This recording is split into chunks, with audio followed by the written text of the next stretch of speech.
Clay County fire crews will be back on the front lines this morning to fight two brush fires. Right now, one could make driving conditions dangerous, and the other, well, it came frighteningly close to homes in Middleburg. State troopers say that smoke could be an issue this morning in Green Cove Springs off US 17 and Crowell Road. Now, that fire is 100% contained, but obviously it's still smoldering if there's smoke is a concern.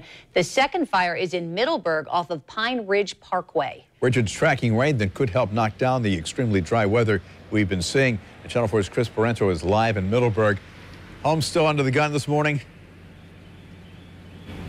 Thankfully, Bruce, they're not. There is still a little bit of smoke that you can see behind me coming from this area that was on fire last night, but you can see how Florida Forest Service crews cut a line around this to try to block those flames and cut off the fuel to the fire just about 100 feet from the backyards of homes that were in danger last night as people that live in these homes watched on, wondering how much further those flames would spread. Last night, as those lines were cut around this fire, containment was brought to about 80%, according to Florida Forest Service crews.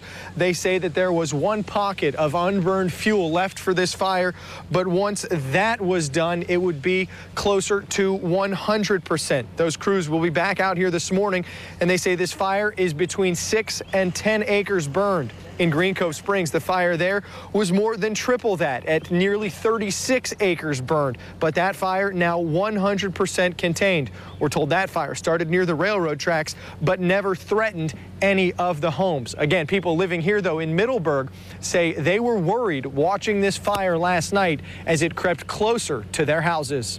Yeah, I was just at home, like laying on my bed, my own business, and then my sister comes knocking on my door like, Victoria, there's a fire. I'm just like, oh, okay, well, let's see it. We were sitting at home and saw the smoke go up, and we drove over just to check it out. But it's crazy how dry it's been, so it makes sense. There were a couple of hot spots lighting up out here earlier this morning as we were out here. Florida Forest Service crews will be back out here later this morning, mopping up and making sure none of those hot spots reignite at either of these two fires in Clay County. Live in Middleburg, I'm Chris Parento, Channel 4, the local station.